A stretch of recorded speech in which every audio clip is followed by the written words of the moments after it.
isso pode acontecer de novo no trauma raquimedular.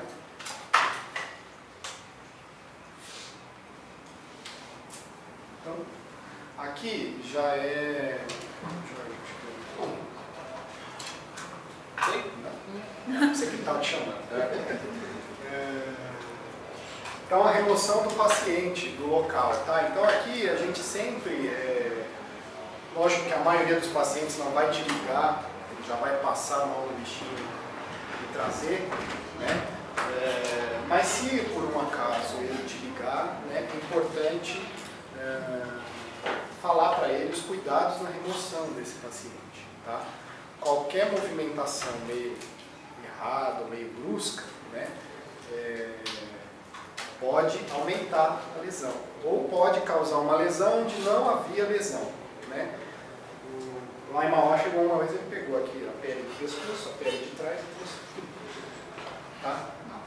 Bom, não tinha nenhuma estabilização, não tinha nada. O pessoal normalmente traz assim, né? Dobra no meio, prende o braço, então é complicado. Eu sei que nessa hora é um desespero, o cara traz, né? Se for, até às vezes fazem isso com o humano, né?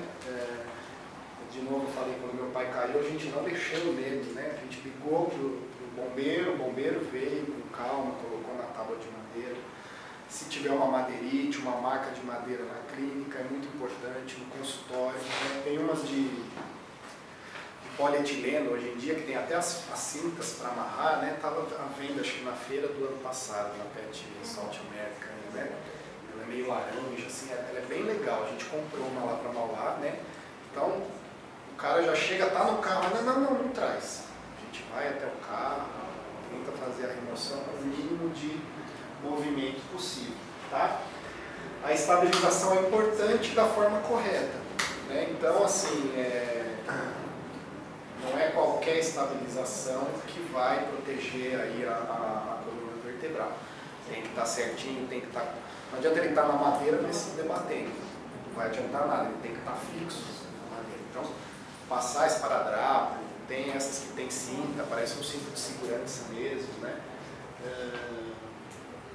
Não me lembro o custo dela, uns 300, 400 reais, mas dá para você fazer com madeirite, tá? Uma vez eu fui numa clínica e ele tinha linda a maca dele, ele fez com madeirite, pintou, colocou uma cruz verde, ficou legal pra caramba, né? Falei pra ele até, ó, para de ser veterinário, faz isso aí, vende que você vai ficar.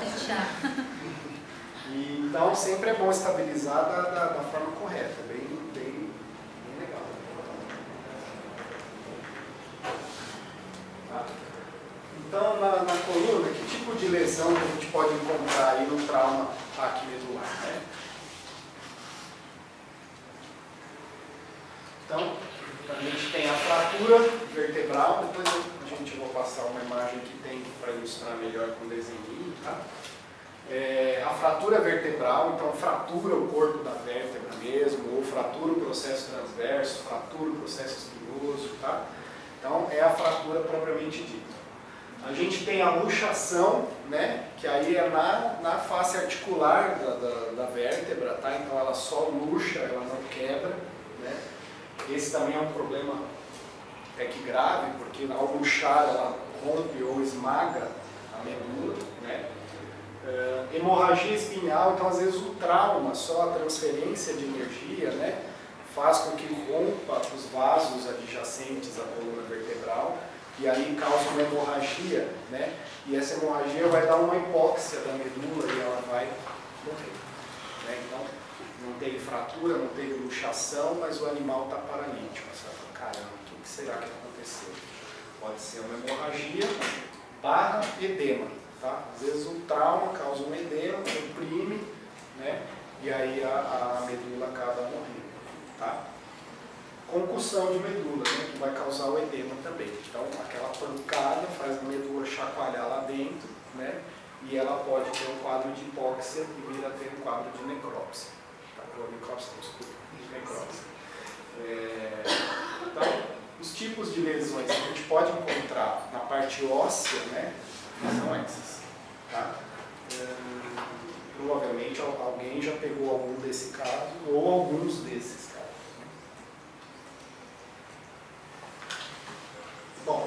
Primeiro, o que tem que fazer? Controle da dor. Tá? No trauma crânioencefálico é importante também. Tá?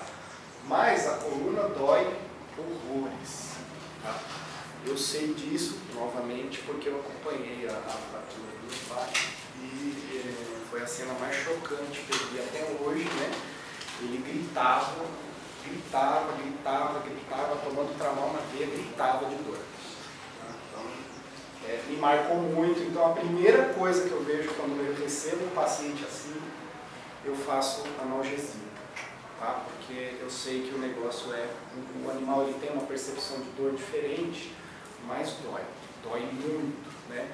Tanto que às vezes você vai manipular, ele te morde, ele grita, chora, às vezes ele vem gritando só assim, né?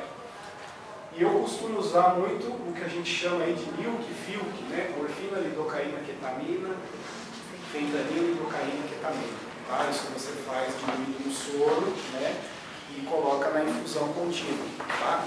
Esse aqui precisa aí de bomba, tá, gente? Não pode fazer descontroladamente, porque senão a gente perde aí a quantidade, pode aprofundar, sedar o animal, cair pressão, né? Principalmente com a morfina. Né?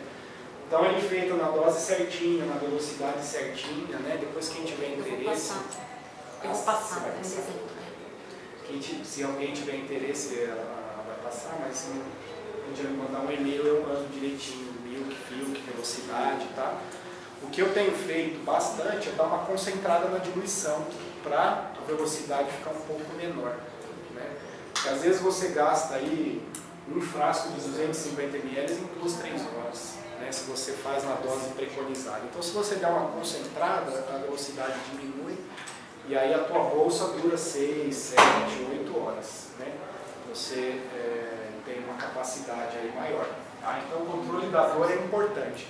Não tem o soro, não tem o bomba, não tem o fentanil, não tem morfina. Entra com o que você tem.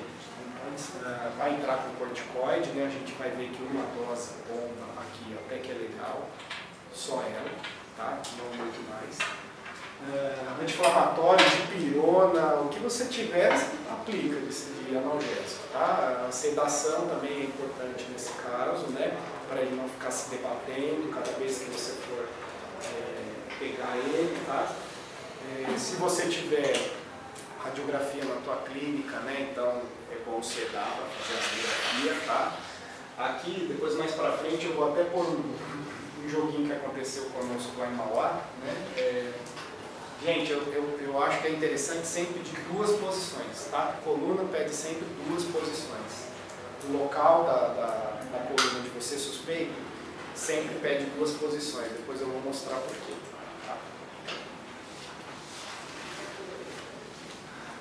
Bom, na minha experiência, de novo, tá? As regiões onde mais ocorrem problemas, tá? Transição tóraco-lombar e transição lombo-sacra, tá? É onde mais acontece lesão, tá? Que é exatamente no meio da coluna, né? E no terço final da coluna, tá? Então, sempre ficar atento à análise neurológica dessas regiões.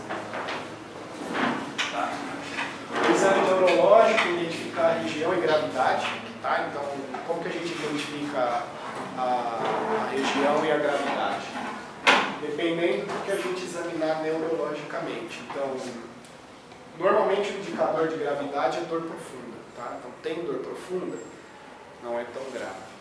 Não tem dor profunda, o negócio já é mais grave, tá? Mas a gente sabe, e eu também já peguei um caso assim, de não ter a dor profunda, a gente meio que já passar para o proprietário um prognóstico ruim, e de repente no dia seguinte da internação foi pinçar lá, o bicho chorou. Opa, voltou a dor. Né? Então isso pode acontecer por causa do edema, tá? Compressão, edema, às vezes comprime até as saídas de nervo, não é nem a medula, né? Então isso eu vou mostrar um caso também que eu tive com compressão de ciático, fratura de coxal, tá? Então o dendo ele rompeu, não teve jeito, tá? Eu não sei se eu coloquei a foto, mas ele perdeu o reflexo anal total. Mas eu teve um do ciático legal, que ele comprimiu, a gente abriu, fez a cirurgia, descomprimiu, né? Fez a estabilização do coxal, 5 dias depois o animal voltou a andar. Ele não andava, ele não apoiava o membro esquerdo. Tá? Então esse foi um caso legal também de estudo de compressão neurológica. Então, e a região você identifica. Normalmente, né, eu comparo sempre o interruptor da tomada, né, na parte da coluna que desliga, dali para trás começam os problemas. Para frente, né, normalmente está normal. A não ser a lesão aqui tóraco-lombar, que às vezes tem aquele sinal de Schiff-Sherrington, né, que é flacidez de posterior e espástico de anterior, né, que acontece até bastante. A maioria dos casos anterior à fratura está tudo normalzinho. Tá?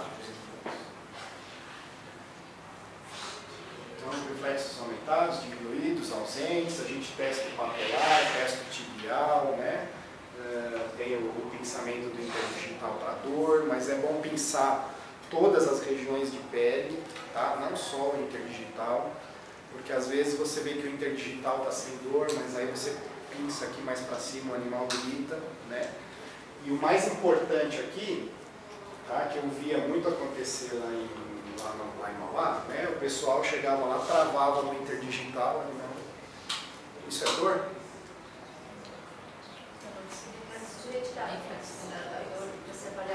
Isso não é dor, gente, tá? Dor é quando ele chora, grita. Então, pinçou, ele chorou ou quis te morder, é dor, tá? Existe um caso de dor muito interessante. Você pinça o interdigital, o animal grita, mas ele não olha para onde está doendo. Ou seja, ele tem uma lesão, está doendo, mas ele não sabe aonde está a dor. Porque normalmente, quando ele sabe, quando você pinça, ele já olha. Né? Então, pinçou, puxou, isso é reflexo de retirada, gente, não é dor, tá? A não ser que a gente às vezes pinça, o animal puxa, a gente fica todo animado, e, ah, legal, tá com dor profunda. Isso não é dor profunda. Dor ele vocaliza, chora, tenta morder ou até vira. Tá? Então esse é o reflexo de dor profunda. Também tem que ficar bastante atento nisso, para a gente não dar um prognóstico errado aí pro cliente. Tá? Então sempre bom aí medir os reflexos.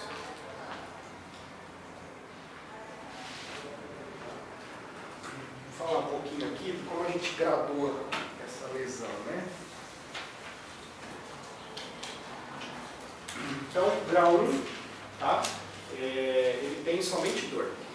Tá? Então, esse é o grau mais tranquilo. Só está doendo ali na região onde fraturou, onde teve a concussão, né? A única coisa que ele tem é dor. Tá? O grau 2, para paraparesia e tetraparesia, ambulatória. Tá? Então, ele anda meio robozinho, meio esticado, né? Ele consegue andar, ele consegue ter uma sustentação, mas ele não tem desenvoltura normal de andar. Tá?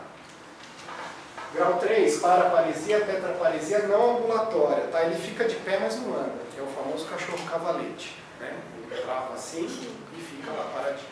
Né? Então esse é um grau 3, também uma lesão de coluna. Tá? Esses graus de 1 a 3 normalmente são os melhores aí, porque se a gente encontra isso daí, eles têm um prognóstico melhor. Tá?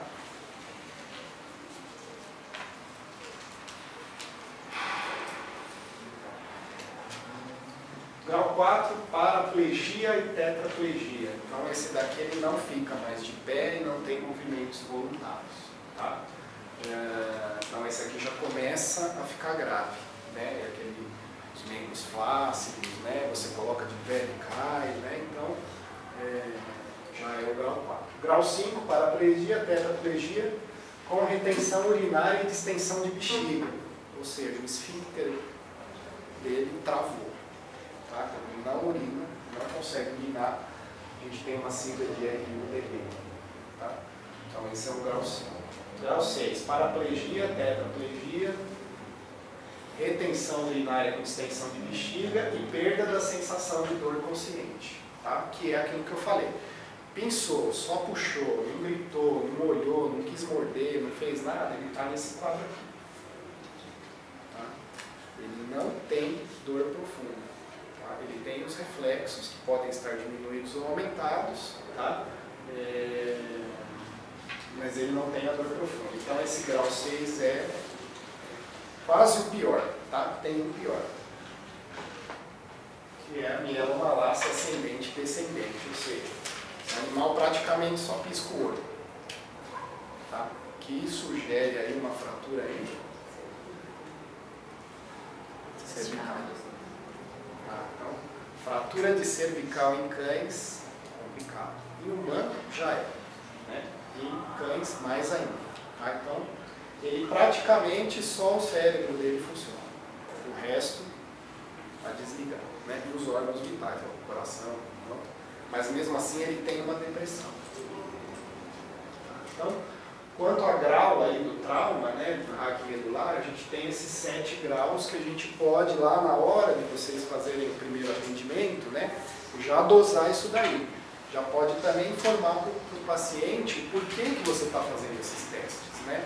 O que já aconteceu comigo, encaminhou, né, o clínico lá já tinha feito todos esses exames, aí eu que legal, né, doutor, você está fazendo o mesmo exame que foi feito lá. Então, isso é padrão, né? O veterinário de lá ele agiu corretamente, tem que fazer esses exames, né? Então, é importante, mesmo porque lembrem-se que vocês, quando encaminhem, né? Quem atende na própria clínica não tem esse problema, mas quando você encaminha para um outro local, lembra da carta de encaminhamento que eu falei logo no começo, né? O clínico que está recebendo, ou o cirurgião que está recebendo, ele precisa ter todas essas informações, né? Lógico, a gente vai fazer de novo, não é assim, não confio nela, eu vou fazer de novo. Não. Lembra que eu falei que o que é agora, daqui a 5 minutos, pode não ser. Então, de repente, ele não estava com dor lá, mas está agora. Melhor. Ou pior, lá ele estava com dor, aqui ele não está mais. Então, só no transporte já aconteceu um problema maior, né? Então, por isso, dando entrada num serviço de emergência, o pessoal vai repetindo. E por isso que é importante vocês terem feito lá, para ter esse parâmetro. Está igual, está pior, está melhor, né? Poxa, ela fez lá, ela tinha lá o succinato de metilprednisolona, ela conseguiu fazer, nossa, de lá para cá melhorou bem, o edema diminuiu, né? Então, por isso que é muito importante vocês estarem fazendo isso daí já na triagem, já no primeiro atendimento.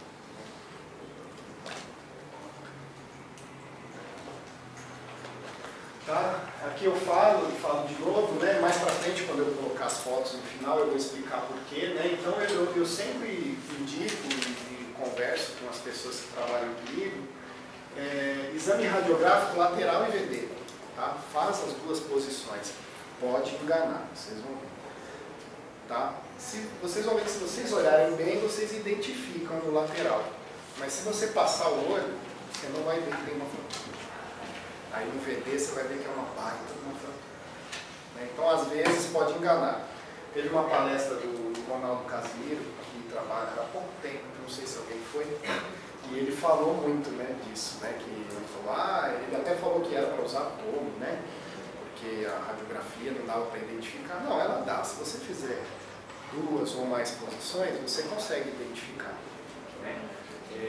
Como a gente conversou aqui quando o Jorge estava aqui, a gente não tem essa facilidade da tomo tão legal, né? A gente tem tudo, mas não é uma coisa que, eu vou fazer agora, né? Fraturou aqui, já liga lá, já estou mandando, já faz, não é assim, né?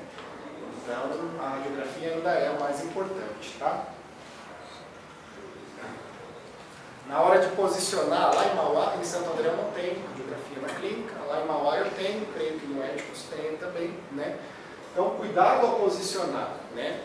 Então, eu já vi enfermeiros, um segura na perna da frente, outro chega na perna, né? Tudo bem, você tem que dar uma esticada, mas não é tanto, né?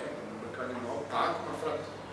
Então, cuidado. Aqui é legal já o animal está sedado, né? Sedado com analgésico forte ou no milk. Por quê? Se ele está no milk, você dá uma acelerada, ele vai dar uma dormidinha, você consegue fazer, tá? Lembra que o importante é o controle da dor. Tá? A dor é terrível.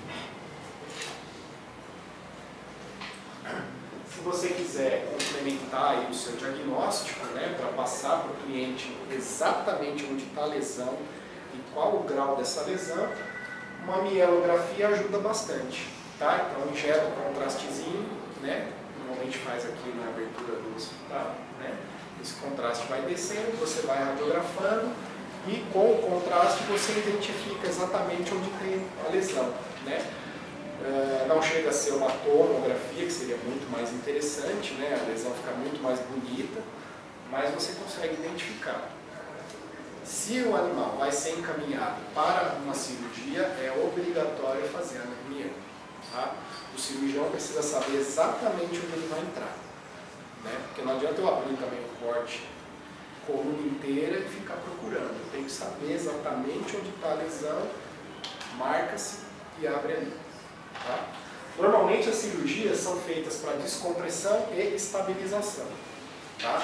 Então as cirurgias de coluna elas não têm comprometimento nenhum com a vai voltar a andar. Tá? Então a cirurgia é para descomprimir e estabilizar. Tá? Se ele vai voltar a andar ou não, vai depender do grau da lesão da medula. E hoje em dia, né, a gente tem o tratamento alternativo da acupuntura, que tem funcionado bem legal nos casos aí. Tá? Eu tenho indicado bastante, inclusive lá em Mauá tem o Dr. Eduardo, que acho que é da turma do Dr. Jorge, da formatura, que ele trabalha com a acupuntura, né? Então a gente tem meio que trabalhado junto aí nos casos de trauma raquimedular. E funciona, viu? Funciona bem legal. Às vezes a gente fica meio assim, né? Ah, vou indicar, não vou, né? Aquelas agonias lá, resolver alguma coisa, né? O cliente vai ficar bravo, não sei o quê. O cliente até prefere, de repente, passar por acupuntura do que passar por cirurgia, hoje em dia. Né?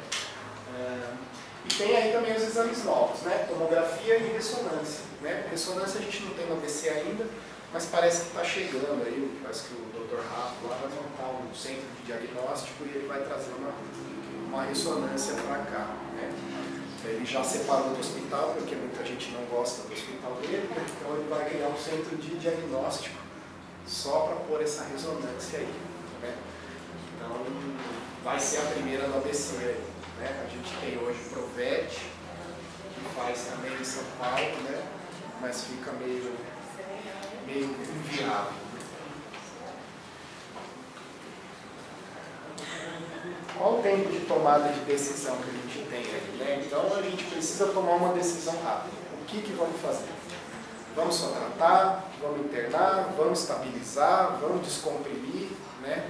Então a gente tem um tempo aí para tentar tomar essa decisão aí. Que eu costumo falar mais ou menos aí até 8 horas. Tá? Então da hora do trauma até 8 horas depois a gente tem que ter esse tempo de decisão. Tá? Salvaguardo, eu atendi um caso lá também, né? Que é o que a gente estava conversando aqui das periferias, né? Doutor, é o seguinte, ele caiu lá no sábado, aí ele ficou meio parado, eu achei que ele ia melhorar, fui lá, depois cataflã para ele. Nossa. Isso é na segunda-feira da outra semana que ele trouxe, né? Então já faz uma semana e 2 dias. Aí você já fala para ele, olha, infelizmente a gente pode estabilizar a coluna, o prognóstico é horrível, né? Não tem nem como, né? Primeiro tem que curetar a úlcera do estômago. Tanto cataflã assim não dá certo, né? Então às vezes pega esses casos extremos, aí você realmente fica de mãos atadas, né? Aí é um caso que não tem o que fazer mesmo, né? E isso deve acontecer bastante. Eles chegam depois de uma semana falando que é uma emergência. É complicado. Os que falam que não viu, né? Eu não vi. Não tirei que não tivesse acontecido nada. Então, como é que a gente toma? Além desse período em horas, né? Gravidade da lesão, tá? Local da lesão na coluna, se a lesão está estável ou instável. Então tem alguns tipos de lesão, principalmente as subluxações, né? Que é aquela que luxa e volta no lugar. Ela é uma lesão que está estável, né? Ela não tem um jogo. Tá? Tamanho e idade do paciente, tá? Por que eu coloco tamanho? Porque pensa que 90% dos animais com trauma raquimedular vão ter um tipo de sequela, ou de não andar, ou de nada, ficar sem controle, né? Imagina você cuidar de um dog alemão desse jeito, né? Então, assim, é complicado, por isso que eu coloquei aqui. Possibilidade do proprietário financeiro e cuidados pós-operatórios. Então, tem que informar, olha, você vai ter que pegar seu dog alemão, levantar ele 4 vezes por dia, né? Para ele urinar, para ele defecar, vai ter que palpar a bexiga, essas coisas todas, né? Então, no começo todo mundo quer, depois o negócio já muda de figura. Né?